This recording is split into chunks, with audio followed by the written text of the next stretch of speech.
All direct pass, ladies and gentlemen. Game number 1. We are in Group B of the playoffs. So, welcome everybody. We have the Enjoyers going up against none other than the Raiders.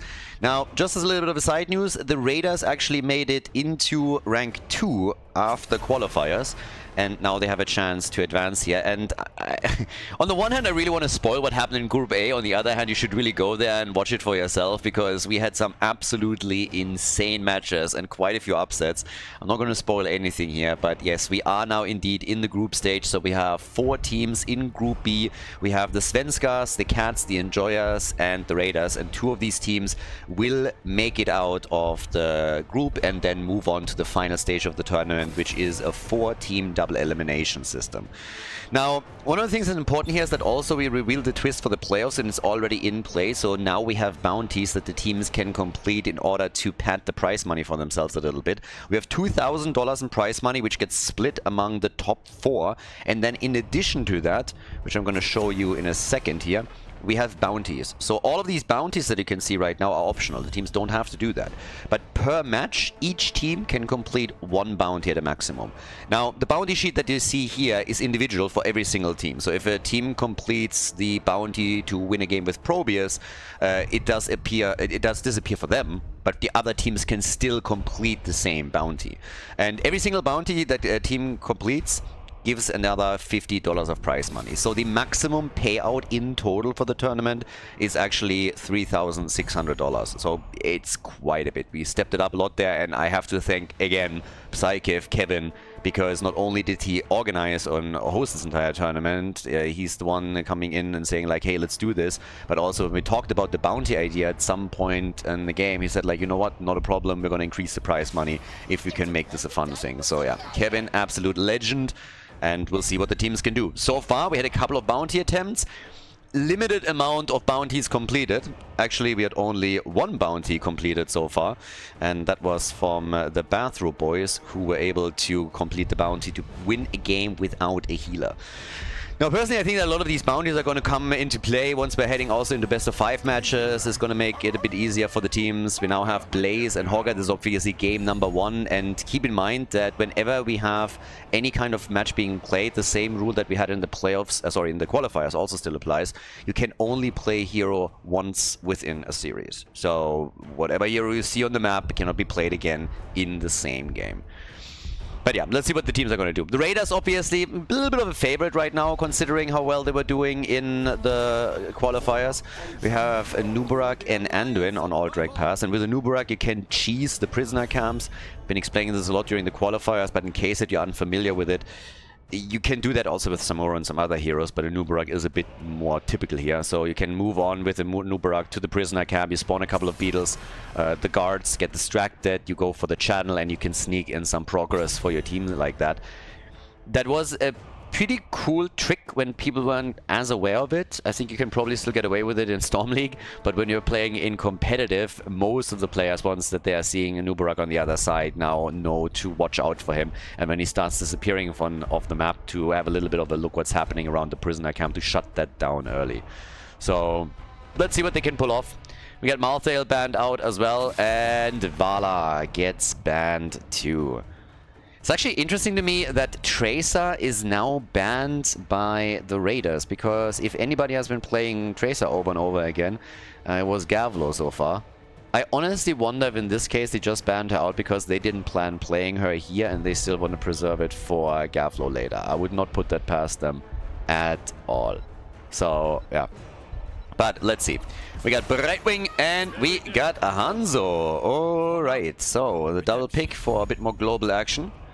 We're still missing a main tank, unless they want to play Blaze in the main tank role. And honestly, now that I look at it, I think that's what's going to happen here. Because Twice is the tank player, so unless they are picking a main tank to play a triple frontline and shift heroes around, Gavlo is going to play some damage. Haven't seen a bounty yet. Zeratul is now in. Richu with the final pick, he goes for Leoric. Okay, so no bounty attempts from the Enjoyers. Technically, we could still see some from the blue team. Meme Blades variant incoming. Go for the Twin Blades, baby. Triple frontline, triple melee, and Varian as an extra damage dealer. Is it gonna happen? I don't think so. Not in game 1. But hey, let's see. Aldrich Pass, game number 1 in the best of 3 series, and we get Maiev. There we go. So let's kick things off. We got the Raiders going up against the Enjoyers. Game number 1, Raiders against Enjoyers. Over on the left we have Sven playing Hogger for the blue team. Hunter Orc on Brightwing. We're getting Gavlo on Maiev, twice on Blaze, playing a Blaze main tank. And in addition to that, Nano with Hanzo. On the right side, their opponents, the Enjoyers, thriving on Chaos as usual with Ether on Junkrat. Arian is playing Zeratul. We got Richu on Leoric. And in addition to that, Alvaros with Anduin, the Crybaby, and Atrax on Nubrak. So let's see if he can sneak in a couple of these prisoner camps or how this is going to play out for them. But yep, off to an interesting start here into the Group B. This is definitely going to be a pretty cool group. I feel like a lot of the teams that you have in the group right now are very close to each other. I'm also a bit curious to see how exactly this is working out for our boy Blaze, because twice with Blaze right now as a main tank, this isn't even a bounty. This is something that we could have made a bounty. Blaze main tank, that could have been a thing. It's not so typical. You see it every once in a blue moon, but it's honestly not all that popular and doesn't have a great win rate either, which is why it's not all that popular. But yeah, big map of course. Oh, Gavlo already in trouble up at the top lane. Richu moving in with the Janitor. Yeah, I like it. The Janitor is in the house, trying to take out the trash here. I am still waiting. I'm still waiting for my baseball Leoric skin, so that he can go for the home run move, hit it out of the park. That would be an amazing skin for Leo. You know, I don't really expect any proper balance patches or new hero additions, but I could totally see them bring in some new skins so that they can make a bit more money with all of this. So Blizzard, you can take this. Too hard. Baseball skin for Leoric. Think about it. Gavlo coming in. We also got Cleave builds for now for Zeratul. I haven't really thought about this honestly, but now looking at Zeratul and having him with Junkrat, remember the other day where we had Void Prison into Rocket Ride? I mean, I'm just saying, if we get something like that again, I would definitely laugh. That could be another bounty, honestly. Like, we are thinking a lot about like what kind of bounties work, which ones don't, what we could do, what would be fun. I mean, there's obviously 1,000 things that you theoretically could do. The question is always just what do you really want to go for? But having Junkrat win a game with Rocket Ride might actually be another potential bounty. We have to really, at some point, just brainstorm this after this tournament is over, see which bounties work, which one didn't, what the teams are telling us, what the audience wants, and then see, okay, what can we adjust? It's always a little bit dangerous because, yeah, I need to make sure that you don't make things too complicated, or it's going to be hard to keep track of things, not only for players, but also for the audience. But you want to incentivize, of course, a few things. And yeah, generally you're trying to incentivize stuff that gets no play because it's just bad, it's just not good. And unfortunately, so far, most of the bounty attempts have proven that. That Valera game, for example, a girl didn't do good. Not sure what else to tell you there, so yeah. But okay, either way, 1 kill thus far is the only one that we've got, and still with the camps up, the teams are starting to look to get a bit more control over the mid lane. Everything is just a bit relaxed right now. Nobody is making any too aggressive moves. We also don't have any plays towards the objective just yet. Usually that happens around level 7, unless Anubura gets a little bit cheeky, but even he hasn't made a big move for any of that yet. So time will tell. Well, there's not a lot going on. By the way, quick update. I told in yesterday's games about the bike race, the cycling race that I had, where my front group that arrived first at the finish, after we dropped everybody on the first climb, got disqualified because we were too fast and apparently rode out of the cordon that they set up, even though they never stopped us. So they reversed the decision. We are now fully established on the official leaderboards, so I have my official top 10 spot now as well as the unofficial one, and yeah, everything's good. Apparently there was like massive amounts of drama. Thankfully I was casting and missed all of it, but I thought I'd give you the update anyways. Was kind of fun though to get disqualified because you were too fast. That doesn't happen all that often. But yeah, quite happy with that. Okay, anyways, level 7 talents are in. We have for now also Seeker in the dark. And well, Gavlo, Arian. Still just a little bit of poking that's happening. Oh, but Leo activates his trade. Leoric trait activated. Nice! Good stun from Blaze. And somehow Junkrat still survives. At least Anduin gets murdered. So, is that even a murder? I don't think that's even murder. This is just, yeah, I don't know. Justice? I don't know what we're calling it.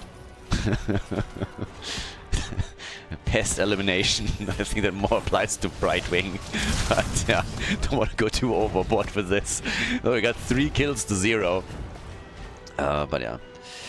Okay, so Ether needs a little bit of help. Anduin is happy to give it.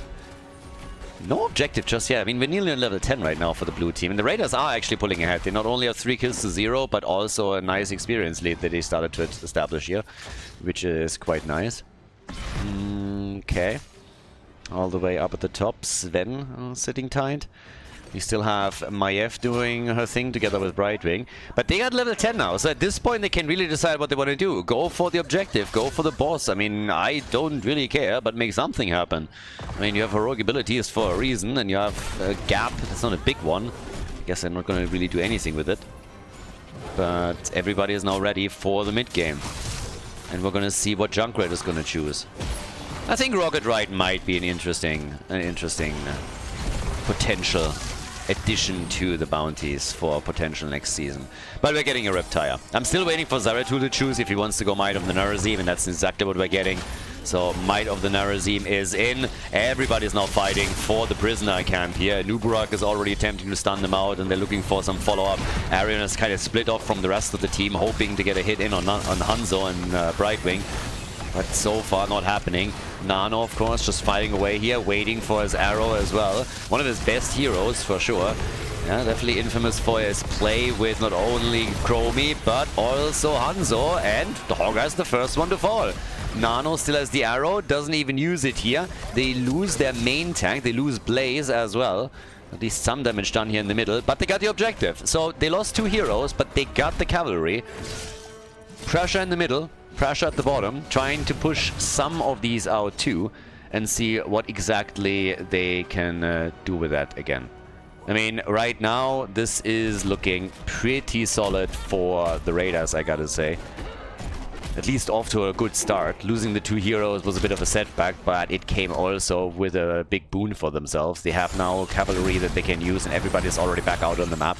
So can they take maybe a fort down? That would, of course, be perfect for them here. And down at the bottom of the map, they went ham on Arian.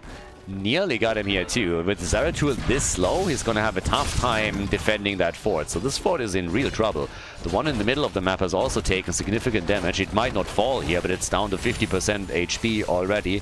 And at the bottom of the map, yeah, this one has absolutely no chance. They're gonna get wrecked here. So first fort is down with the first objective. A structural advantage now for the Raiders. They're still hoping for Zeratul, but they cannot kill him. 20,000 damage on Hanzo. And we got 17,000 on Junkrat for now. So, yeah, not too shabby.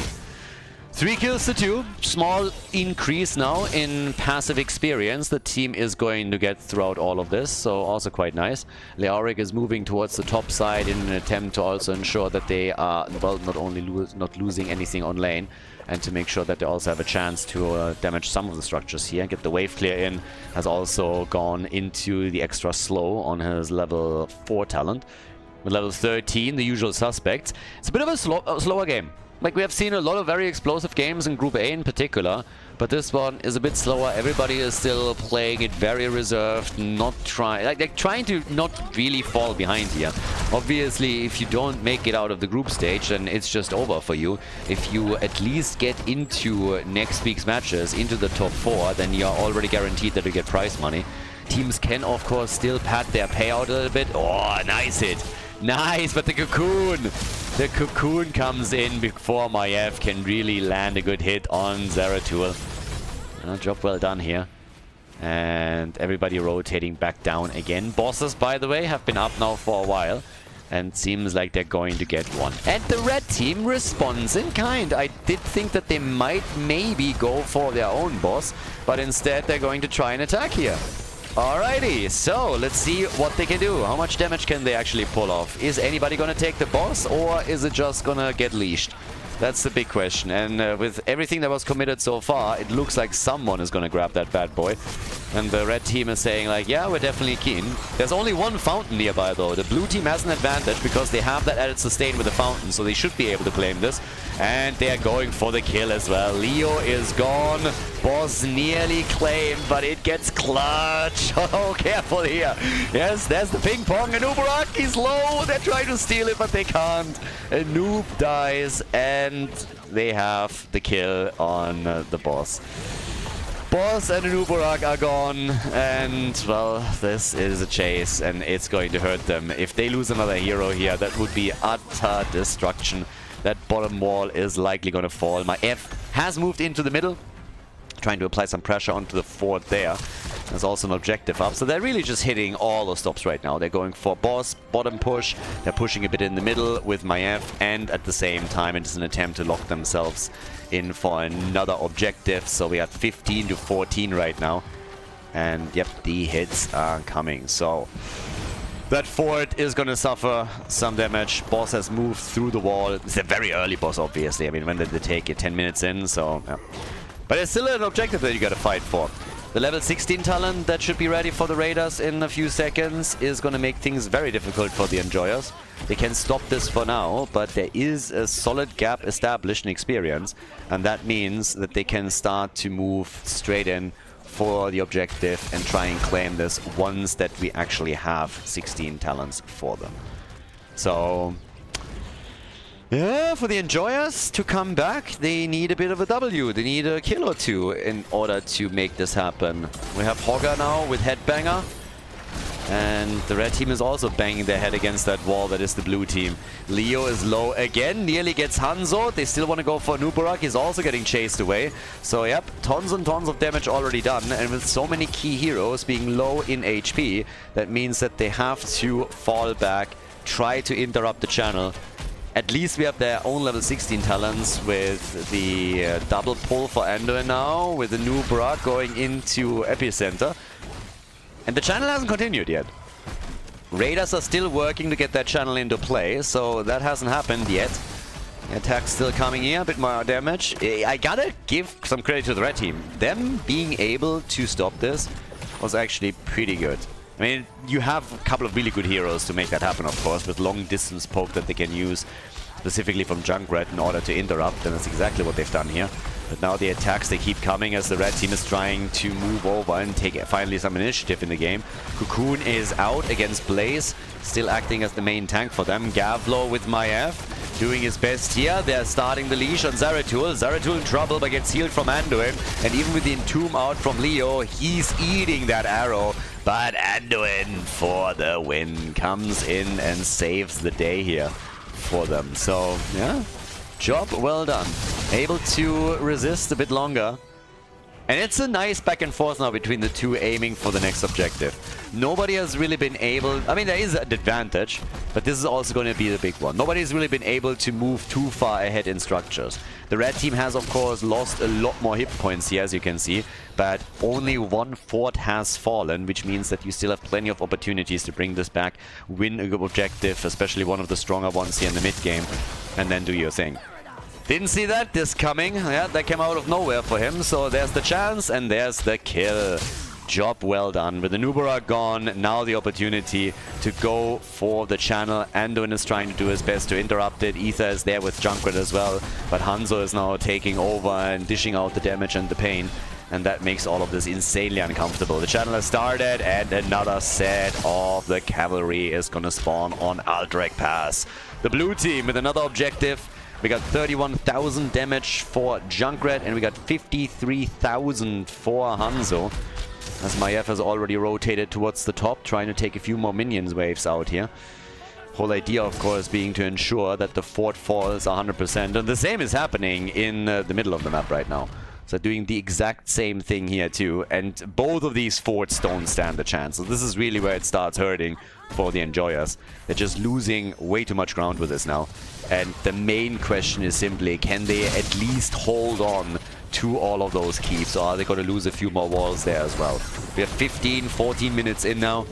Good damage done already. But yeah, there's the push. And now it's all about trying to remove some of these armor shields from the core. And yeah, open up some opportunities to get the game and take the lead. Red team is still fighting back, but they are now at a severe disadvantage, not only in structures, but also they have lost a lot of ground when we're talking about experience. They're now more than a level behind. Wall in the middle is fully opened up towards the top. The cavalry is still doing work and can now come in with the entire minion wave. And the red team is rotating in because they need to match this. The blue team is already here with nearly full force, so they are breaking through that wall easily. And with half a level left until 20, that means that they are soon going to have Storm Talons as well. Another thing to point out is there's still a boss up on the map. There's a boss up at the top, and you can see how the Enjoyers are trying to force that fight, and for a good reason. Once that level 20 is available for the Raiders, they are very likely going to make a play for boss. Not only do they have level 20, but they have a fountain right here next to the boss. So it's the perfect situation for them. It really doesn't get much better than that. You have all the advantages now, once that 20 kicks in. And for the blue team to fight into this would be highly uncomfortable. It's not like you can't win any of these fights, but it definitely isn't really the best feeling there. Now, things have changed a little bit with the second boss spawning or respawning at the bottom of the map, so the red team can now go for a boss themselves, so they can at least trade 1-for-1, which will allow them for some bot lane control. But with level 20, the whole idea here will, of course, be to get the boss and then start the push for the first keep in the game. So that's basically what they're going to try and do here. Down to the bottom of the map, yep, they are taking the first one. They're trying to defend now. In the middle, we have the mercenary camp also moving in with Storm Talons. We also have anger management, and we got Bullseye. Whereas towards the top, yeah, they're already starting to poke here a little bit and do their thing. But yes, the attacks are now coming. And there's no level 20 yet. No level 20 for the Enjoyers.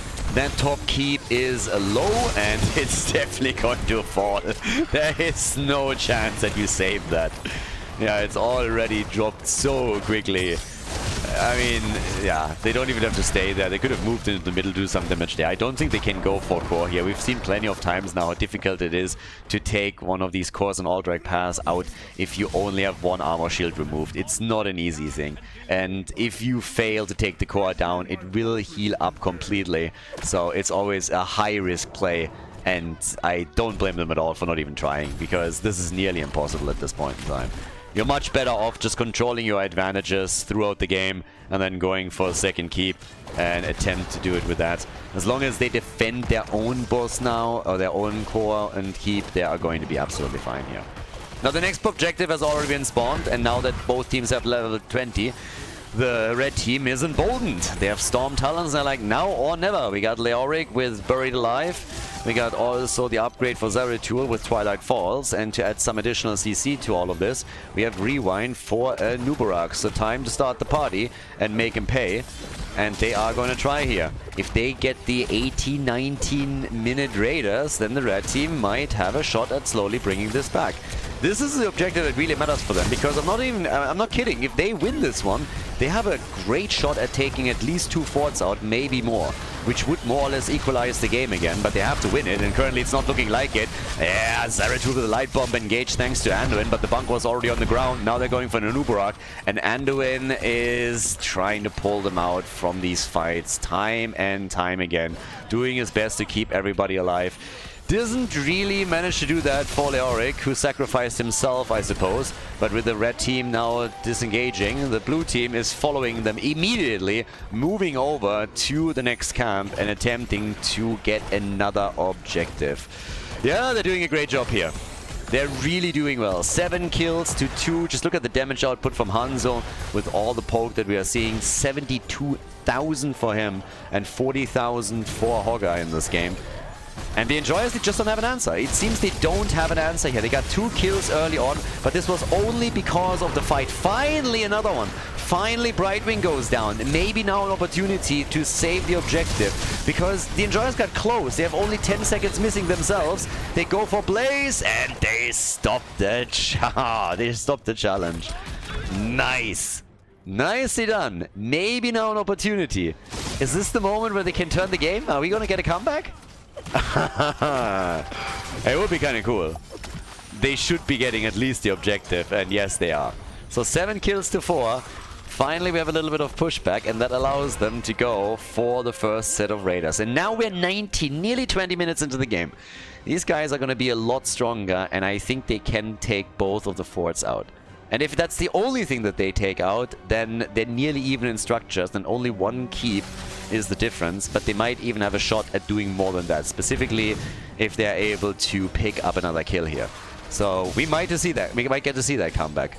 Could definitely happen. So push towards the top, and yeah, they're already doing damage on the fort even before the Raiders are in. So even before they are a thing, this is going to hurt. And at the bottom of the map, oh yes, that Raider is slicing through the fort. The Raider goes through the fort like hot butter through cheese at the top. And is going to push directly for the keep as well. So here in the middle, the big fight is happening. Cocoon is out, light bomb, the stun and the kill. Hawker is gone. Red team disengages, still alive. They're sacrificing Leo once again, it seems. Richu is down, but as so often, it comes at a price.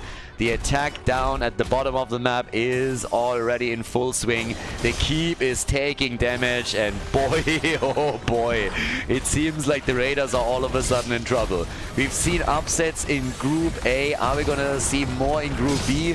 The keep's gone. They are dead even in structures now. They're dead even in structures. And it's kind of wild, because most of the game was absolutely dominated by the Raiders. How many objectives did they get? 2, I believe. Nearly locked in that 3rd one as well. But now it seems to be time of the red team. The Enjoyers in the late game. They're thriving again on chaos, and they're doing their thing. 8 kills to 5. Bosses are back up, and maybe a chance to claim one. Anuburak is attempting to take the wave down. Zeratul is coming in too, and I suppose that the blue team is rotating to the bottom of the map to get the boss there. Well, they are a little bit slow to the party if they want to do that, because they're stopping for the camp, and the boss at the top is already about to be taken. So that timing might not necessarily work out the way that they intended. They're just now making their way over there, and the boss at the top has already been claimed. Hanzo is quick with these, but yeah, topside can now be completely played out. So it's going to be a boss for a boss play, but this one is several seconds faster, and they're already poking at the keep. So you could start to make a play for core. It's getting interesting. Boss at the bottom of the map is, of course, also going to march straight for a keep. So very likely... Oh, they actually try to defend now. Alright, they're not even pushing. They're just letting the boss push at the top. They escorted it in, and now they're hoping that it does as much damage as possible. Potentially even take the entire keep down, which I think is unlikely. But it will drop it low. And they defend as well. So both of the teams just taking bosses and then move back to defend. I'm actually wondering if this one is going to do more damage. Nah. They're going to be fine here. It's going to be very, very even though. More than I thought. Taking the boss early was nice, but there's also a lot of good tools on the other side. So this is insanely close. It's only game number 1. You're only in game number 1, and it's already a party.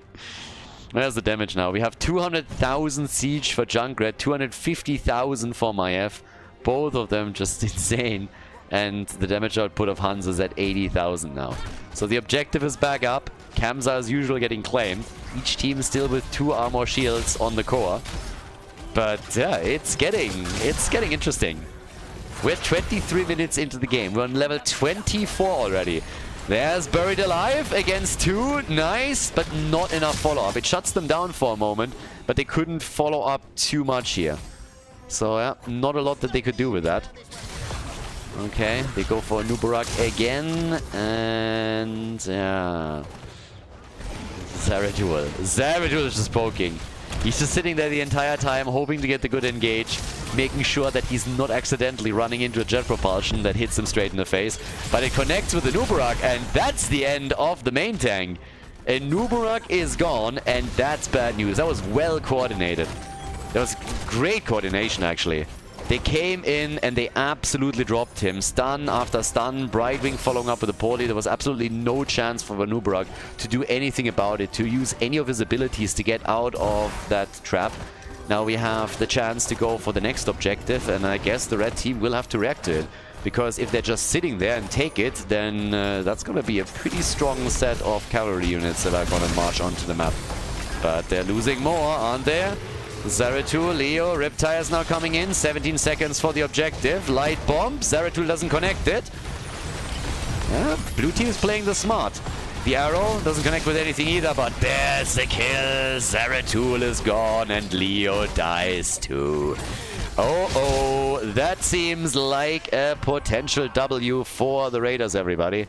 Yeah, that doesn't look good whatsoever for the red team. No. They're gonna lose essentially every single keep and likely their core as well. This is just a little bit too much to handle right now, I believe. I don't see how they're bringing this back. I honestly don't. Because we are 25 minutes in. These Raiders, these cavalry units, they are gonna do so much damage now. So much damage. And you have on top of that, of course, also the top lane to deal with where the keep is already gone. Zeratul is missing. Leo isn't here either. That would be a miracle defense if they can pull this off. They don't even need another kill.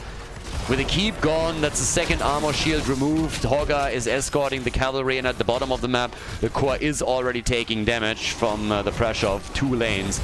And the next one will follow. That is lights out. That's a win in game number 1 on Aldrich Pass for the Raiders. Nicely done, very well played, and a lead for the blue team in this first best of 3 series in Group B. GG. Before we head into game number 2, make sure that you subscribe to the channel if you haven't done it yet so you don't miss out on any future content here on Khaldor TV. Game number 2, Dragonshire. We have a lead for the Raiders, as was to be expected. Well, more or less. Like, again, they are the favorites here, but it's not like you can't beat them. Now, we are in game number 2, which means the 10 heroes that were played on the first map cannot be played again. But I am personally a little bit curious to find out if now on map number 2 somebody is going to try for a bounty. Now, what some people have already pointed out just recently, and I totally agree because we had it yesterday once, a full Diablo team seems honestly like a pretty powerful weapon. If you go for a Vala combo in the first place and you want to play, let's say, a triple frontline, there's a lot of strong options of what you can do with that. You have Sonya on the side lane, you have Leoric, for example, Diablo's a main tank, so there's plenty of options for that. If that happens or not, different question, but my assumption was always that teams that are in the lead in the best of 3 series and generally perceive themselves to be the stronger team would be willing potentially to start some bounties as they're heading into the games. And I would assume that when we're talking group stage, the first match in the group stage, which is also the one where you think like, okay, if we lose, we still, you know, we still can make it here. That's probably where you might come in and say like, all right, let's give this a shot. But yeah, we'll find out now. Are they going to try something? Yes, no. Once again, before we're heading into this, here's the list of the bounties, so you can check them out for yourselves real quickly. So some of the stuff that I definitely assume will eventually be tried out is, for example, I could see the Swedes later on, Svenskars with Murky. I could see definitely some of the team plays come in. The no healer, the triple healer, the Diablo team, all stuff that could potentially be played, and depending if a team figures out a way to play with, I don't know, maybe even Twin Blades. It's actually wild because I would have expected that we are going to eventually see Khaldor being played by, let's say, Dino, but, well, after what happened in group number A, that's kind of unlikely. So now we got Rega and Chromie as our initial picks here. Chromie also taken away from Nano. Yeah, Nano already played Hanzo. They want to deny him Chromie at least. Make sure that that's not a thing. We had 2 attempts of Abathar playing Monstrosity, by the way. And both of them failed. The first one, I believe, failed because it really looked like Yasuo has never before in his life played Monstrosity and didn't know what it does. Yeah, as if you're watching, I'm really not trying to make fun of you, but that's really what it looked like. And then we had Hazu play the monstrosity, but the entire team composition just didn't work out. They were essentially countered by continuous Sylvanas pressure and damage. So the idea to control the map didn't work out because their own structures were just taken down all day, every day. But so, final bans. We have Muradin and Genji. So all of the team bounties are already out of the question. Well, not quite true. You could still go for the triple healer or no healer comp. And people have been asking a little bit, Abathur is not a healer. So we're talking healers. I know that I usually use healer and support interchangeable, and I really have to clean this up a bit for the bounties, because yeah, we're specifically talking about healers there. But Abathur, Zarya, all these shield heroes are not healers. And before someone comes in with some nitpicking here, no, ETC isn't a healer either, even with prog rock. Jojo is banned. And here comes Falstad and Garrosh. Okay, so they got a global now that they can use for the top lane. Would love myself some Zarya play, if we get it. And yeah, what is the double pick now? We have Muradin, Dehaka, Genji. No bounty attempts so far. Could still pick a damage dealer, if they wanted to do it. I get that Abathur monstrosity on Dragonshire. I don't think so. Whitemane and Zagara. Okay. It's actually wild. Yes, Zagara has been played by multiple teams on Dragonshire. Did I think she would be played here? No. Zagara is a hero where you could have made an argument of we should add a bounty for her, which we haven't. So this is actually a non-bounty pick. I'm happy with this one as well. And we get Richu with Urel for the top lane. So guys, the stage is set for map number 2 in the best of 3 series. Let's see if they can force game number 3 or if it's a 2-0 victory for the Raiders. Game number 2, Raiders on the left and Joyous on the right. We are heading into the second map. We are heading into Dragonshire, and it is time for a party. So, who's taking it here? Who's going to be victorious? Who's going to be the one to claim the W on map number 2? Khaldor on Whitemane for the blue team. We got Sven on Dehaka, Nano on Genji, Gavl on Zagara, and twice, this time with a real tank, on Muradin. On the right side of the map, we got Arion on Garrosh, Richu on Urel, Itrax on Falstad for the Enjoyers, Ethan on Chromie, and Alvaros is playing Rhaegar. So they have essentially a Warcraft team, but again, for the bounty you need to go either for an Alliance or a Horde team. Might be a little bit too much, yeah? So far the teams haven't really tried to get either one of those done, I believe, but there's already a skirmish in the middle. Hunter Orc with Whitemane is another pick that I did not expect for map number 2, I gotta say. Not really a hero that you see played all that often. There's a couple of players that have, of course, certain preference picks. I mean, Ixer being one of them. Oh, and they're trying to go for Dehaka. There's... oh, he's dead. Yeah, damn. That dinosaur is extinct again. Goodbye. That was brutal. That was pretty brutal. So, down to the bottom of the map, we have Gavlo right now going strong with Zagara. This was probably the odd pick that we saw. We have Chromie with a lot of on-point damage he can do.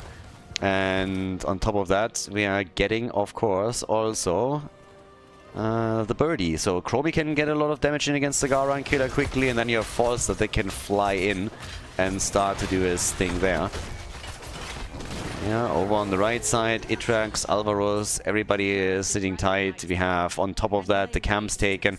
So early game shenanigans are starting to shape up here. Richu is going to control a lot with Urel. Twice slows down the control of the shrine a little bit, but eventually the red team grabs it. And oh, I was just about to say, why don't you start the channel? Yeah, it looked like a freebie, but Genji was taking over at the bottom of the map, so yeah, there's that. Okay, so with that, we now have the first kill. There was the one against Dehaka. Muradin is sitting in the middle and is safeguarding the Dragon Knight statue, but nice control for the Enjoyers. Good early start. And, well, let's have a little bit of a look of who claims the first objective. I mean, the first one, the first thing that becomes pretty evident is that we are going to get the red team with a neutral camp at the bottom of the map. So that's the first thing that they can claim here. And then, just the question, can they use that and those siege giants that they already set up to push through that bot lane wall? Because that is serious pressure. And the red team will have to react, sorry, the blue team will have to react to it. I mean, the red team is going to react to it too, just in a bit of a different manner. They're already going for Genji, Nano's getting attacked. Oh, the doggy follows, and what seemed like an easy escape nearly turned into a kill for the Enjoyers. They're starting off strong into the second game, I have to admit. Very strong start, taking the wall down at the bottom of the map. Zagara is completely pushed back and is running out of mana super quickly. And yep, this is starting to get a bit dicey.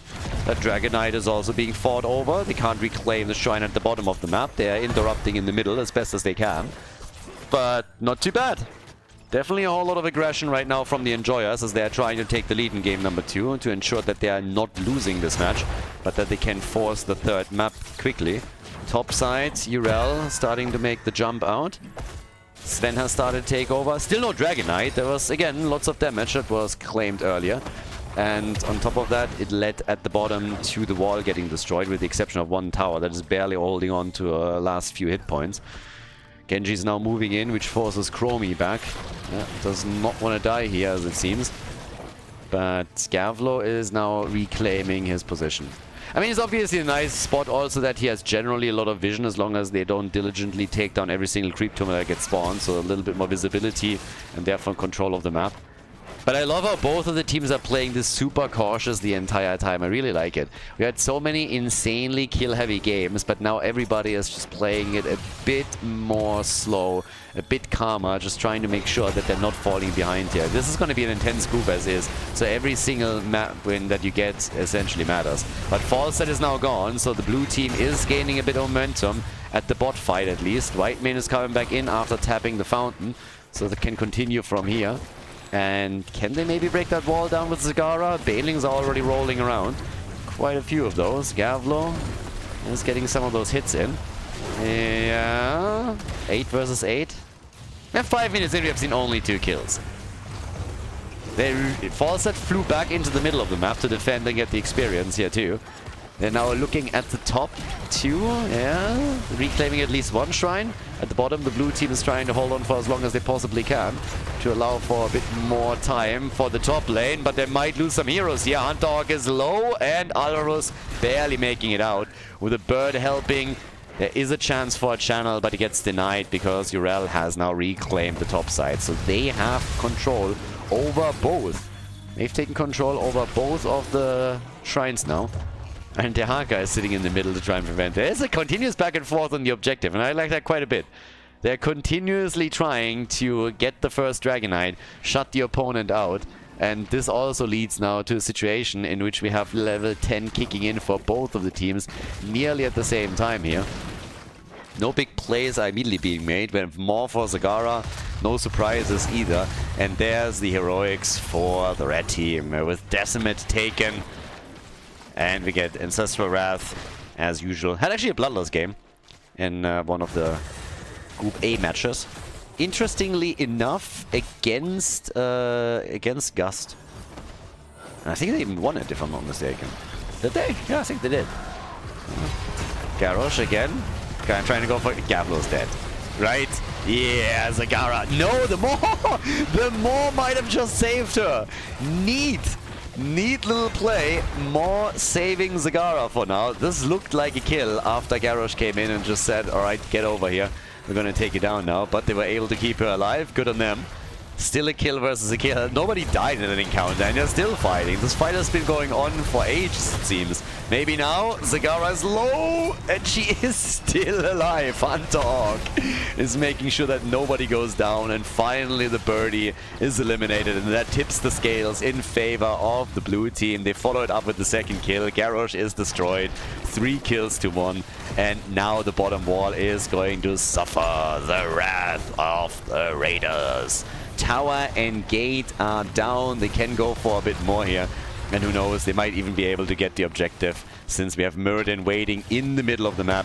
Genji is moving to the top. Urel is attempting to deal with it, but I guess the Haka is going to follow up on that too. They're even sending Muradin top though, which is potentially denying them the thingy, the objective, but on the other hand, they might get the kill on Urel. This is essentially what they're hoping to get here, no? Gus is out, and they get neither the objective nor Urel. They got the shrine, so the objective is still theoretically possible. But, yeah, let's see if they can get it. No, Chrome is at the bottom, Urel is at the top. Yeah, bit unfortunate. Sag. Even with the plays here, they couldn't make it happen.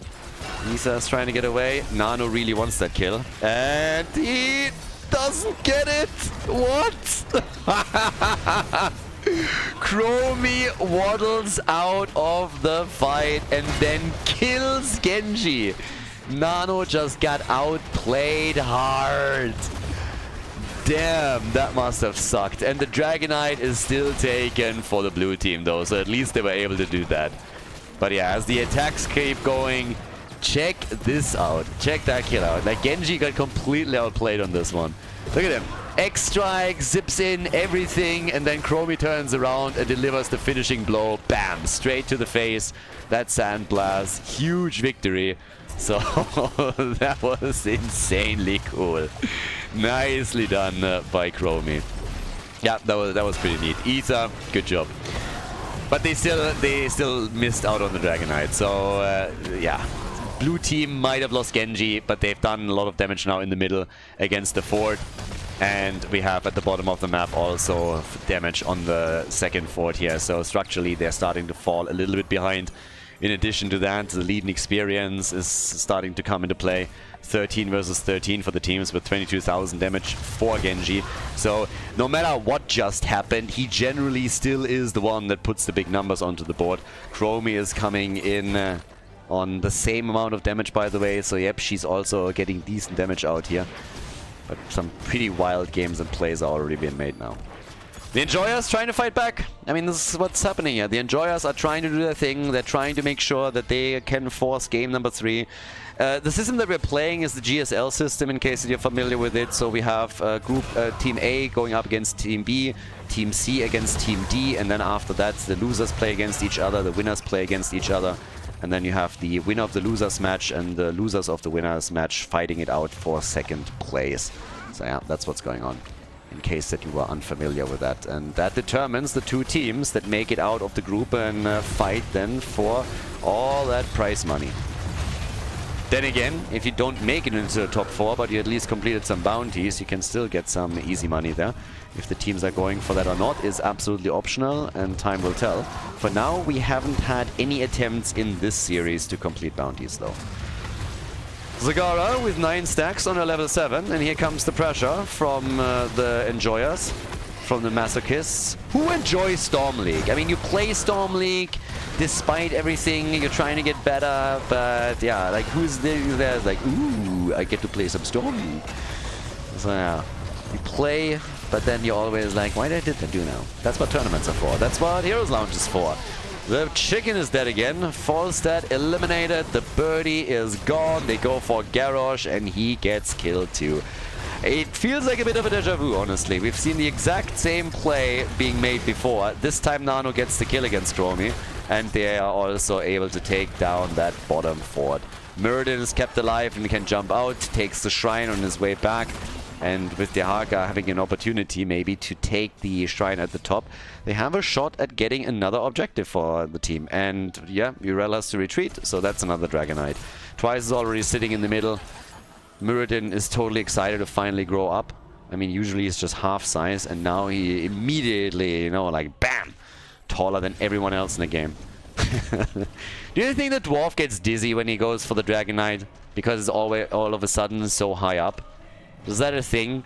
That he like drunkenly tumbles into a wall or a gate or something, you know, like hits something with the battle axe that he doesn't actually aim for because he's just not used to that change in vision, that change in line of sight. Is like, oh my god, everything looks so different from up here.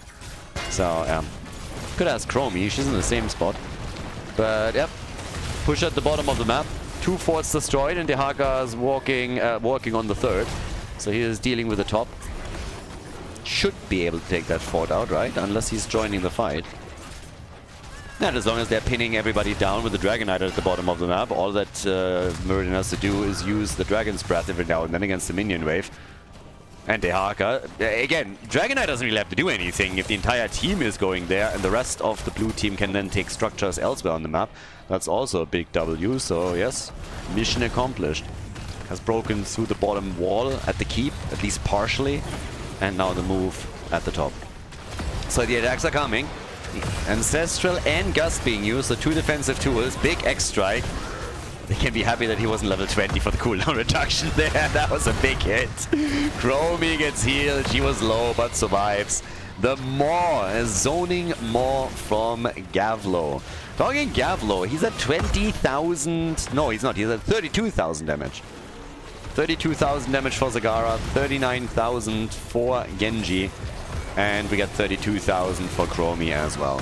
So Sven is coming in. Yeah, damage is there twice. Careful, they're trying to go for the Siege Giant. Camp is still in play. Nano moving out, and they claim it with Urel. She pushes everybody off the circle. They take the Siege Giants. Twice is in trouble. He gets out, but Richu dies with Urel. Urel is gone. Falset was trying to follow on Muradin, and that was a mistake. Mistakes were made. Yeah, Falset regretted everything. Tries to start it around, so like, not on my watch. You're trying to give me the hammer? I'm going to give you the hammer. I'm going to take you down here. So, 19 to 17, 8 kills to 2. And the chance to poke the bot lane wall at the keep down a bit further. And maybe, just maybe, also an opportunity to now come in and do some damage on the keep itself. That's definitely a possibility too. Dehaka is sitting at the top now, gets level 20 for the team, so they're going to get that any second. Not going to be a problem for them here any longer. But yeah, level 20 for them is going to be neat. That's going to be nice, because you have Storm Talents now, you have a 2-level advantage, a bit more than that even. And thanks to that, they should be able to maybe even get another Dragonite here, but for sure start attacking some of the main structures. So the Raiders are heavily ahead. They have the advantage now, they just need to do something with it. And you can tell on the minimap too that there's a lot more creep spread right now. So initially the red team was very diligent taking those creep tumors out. Now, not so much any longer. And that gives a lot of vision to Zagara and to the team. The Dragonite is up for grabs, and so is Richu. And Urel is dead. Was trying to slow them down, but it only ended with death for the Space Goat. So, Urel is gone. Camp taken by Zagara at the top left. Sven is now going for the next one. They go for the Dragonite. Twice is trying to lock it in again. And this might even be a death blow. With only 4 heroes defending, 5 attacking, and a 15-minute Dragonite. Now, to be fair, most of the time this doesn't really end the game. Dragonites can be taken out quickly if played against properly. Since there is still a keep standing, I think the keep is all that they can walk away with here. But they have some camps. They have the top side camp, they have the bottom camp, so this is going to make this push much more dangerous. If they can get kills, then there is a chance to even go for core. But the keep alone is already totally worth it, of course. So yeah, keep, no doubt, is going to get destroyed. Already gone. Can they go all the way? Urel is back now. Urel is back for defense, so they have her back in business. Dragonite is going to go for the kick. Yeah, still, they're going to get some damage on the core, I'd say. The question is just simply, can they take the entire thing down, or will they have to back off a little bit? Gust is already used, so there's that. 90% on the core. Poke is still happening, and also the mercenary camp is still there. 80% on the core. Level 21 to 19. They got the core down to 80%, and they got Urel down to 0. Urel is dead, the core still falling, and well, as they are getting more kills, Garrosh gets mauled and will die to it. I think this is going to be the end of the game and the series. Down goes Rhaegar, the core at 50 already. And that's game. That's gonna be game. Dehaka gets killed, and it's not gonna be game. They're actually falling back. Damn, against this? Really? Wow. Chromie is gone? Are they still going back? No, with Chromie gone, okay. They were a little bit afraid of Chromie. Now that Chromie is dead as well, they are starting to move back here. I actually expected them to just right-click the thing to death. But yeah, they're running out of mana a little bit, so 40%, false start, and he's dead too. So it took them a little bit longer than expected, but I think this is still going to be lights out. They go for the entire team with a 5-man team wipe. They are taking it. A 2-0 victory for the Raiders, everybody. The Enjoyers drop into the losers match as the Raiders move on to the winners match in Group B.